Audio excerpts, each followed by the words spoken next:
continuación vamos a presentar la educación abierta con nuestras compañeras Beatriz Moguel,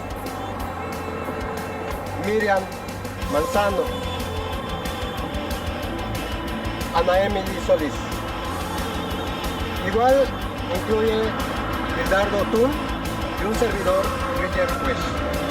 Con el equipo Miguel Chu.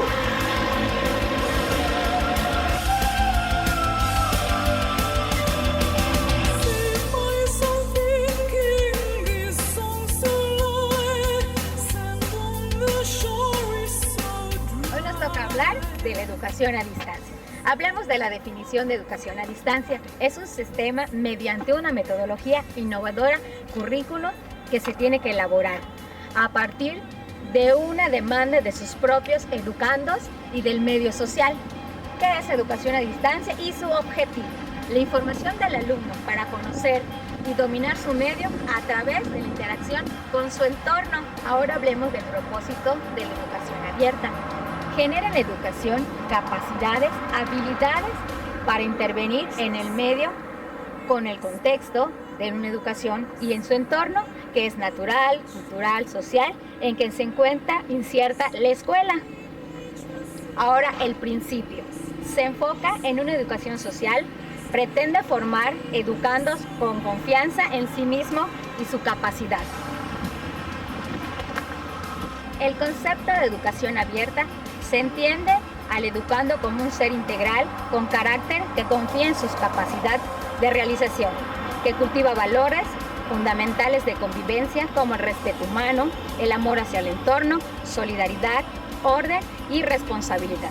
Ahora hablemos de los fundamentos de la misma educación abierta. Enseñanza de cara a cara, comunicación directa, taller y laboratorios propios, uso limitado de sus medios.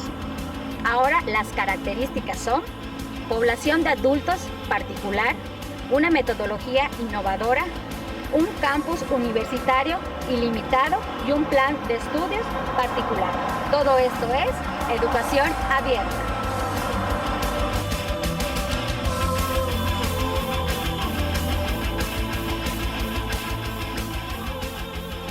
La alfabetización y la educación básica en adultos, que incluye la primaria, la secundaria y la preparatoria.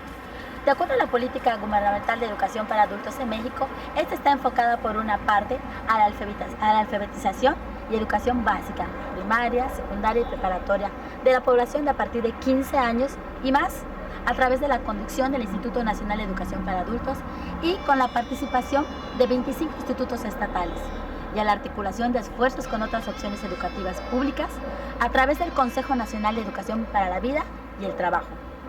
Específicamente, el INEA cuenta con 32 institutos estatales y delegaciones que incluyen 462 coordinaciones en la zona y 5.010.000 microrregiones.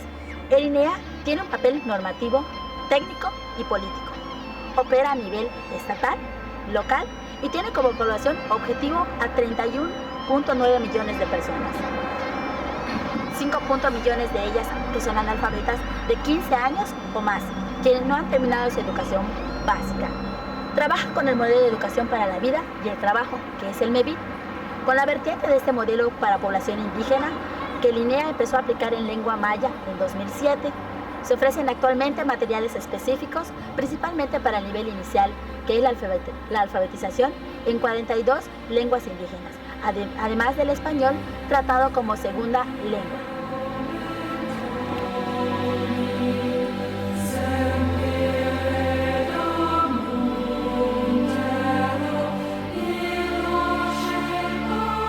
Los materiales y los recursos utilizados en la educación abierta son el conjunto de informaciones, orientaciones, actividades y propuestas que el sistema a distancia elabora para guiar al alumno en su proceso de aprendizaje y que están contenidos en un determinado soporte, ya sea impreso, audiovisual o informativo, y son enviados a los destinatarios por diferentes vías. En la elaboración y diseño de estos materiales interviene un equipo interdisciplinario que está compuesto por autores de contenidos o docentes contenidistas, diseñador didáctico, diseñador gráfico, corrector de estilo y director ejecutivo. Cada uno de ellos tiene una función específica, pero también complementaria, y los pasos a seguir son: el número 1 es que, previa a la entrega de los contenidos en su versión original, se realiza una reunión informativa con los docentes que están involucrados en la oferta a fin de explicarles el funcionamiento de este sistema de educación a distancia. Particularmente, se señalan las pautas a seguir en cuanto al diseño de los materiales, las actividades de cada autor implicado y se analizan las posibilidades en relación a las características de esta oferta. Esta charla está a cargo del área de capacitación y seguimiento que colabora con el docente o responsable en la definición de la propuesta. El número 2 es que acordar las características de la oferta y la organización de los materiales, los tipos de contenido, actividades, medios a utilizar, soportes, cronogramas, instancias obligatorias y no obligatorias, el tipo de evaluación y seguimiento. Los docentes redactan los contenidos que son integrados en bruto, o sea, en diversos formatos, en Word, PDF, etc. y diferentes soportes, ya sea impreso o digital. A partir de ese material recibido, que es el número 3, con las características de la oferta, se fijan pautas de diseño hacia el interior de este equipo. Estas pautas son tanto de diseño didáctico como gráfico. Adaptar el material a la modalidad implica redactarlos de tal forma que guíen a los estudiantes en un proceso de aprendizaje que debe ser autónomo y responsable, que les permita aportar significado a los contenidos. La número 4 es que se comienzan a trabajar el contenido, trabajo que no queda en manos de los diseñadores gráficos y didácticos únicamente, sino que se trata de un trabajo articulado y complementario con el autor. Y de ahí nacen las guías didácticas, informativas, los módulos para el aprendizaje y las distancias propuestas de actividades. La número 5, el diseñador didáctico envía al docente los materiales tantas veces como lo considere necesario, con las sugerencias y consultas, aportando una visión que permita ir elaborando un material de calidad. El autor responde a esas sugerencias y vuelve a enviar el material. En esta instancia, el corrector de estilo revisa el lenguaje utilizado en el texto, así como también el diseño gráfico. El proceso finaliza cuando el autor considera que el material se considera terminado.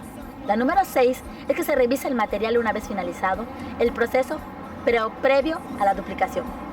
El número 7 es que se prepara ese material para su publicación, y esto implica realizar las consideraciones y adaptaciones técnicas necesarias según el formato en el cual va a ser editado el material.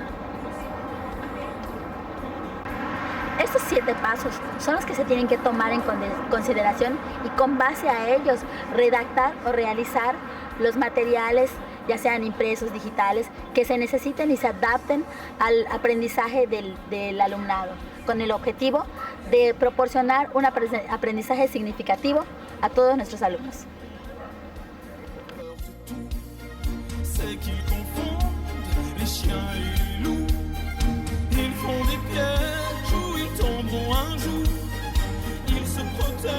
A continuación hablaremos sobre la población usuaria de la educación abierta para adultos. Más bien se refiere a la explosión demográfica en educación abierta, que se caracteriza como la presión ejercida por grupos sociales. Se busca la oportunidad de las causas justas y mejores para calidad de acceso a la educación. Los gobiernos son los que dan respuesta a las demandas sociales de educación, priorizando los niveles básicos y la enseñanza de adultos como una alternativa viable al problema del analfabetismo. La misma población ha demandado mayor preparación por la incapacidad económica que el mismo gobierno ha observado.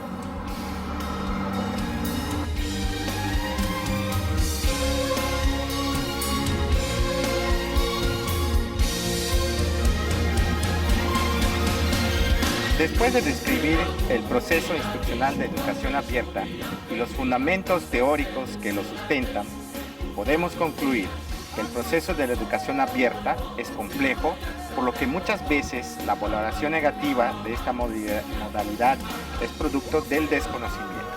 Por lo tanto, se puede considerar que es una respuesta adecuada a la demanda educativa de hoy y a la calidad que alcance. Al igual que la modalidad presencial, depende mucho de una correcta, responsable planificación, organización, dirección y control de los procesos. La responsabilidad del alumno es fundamental.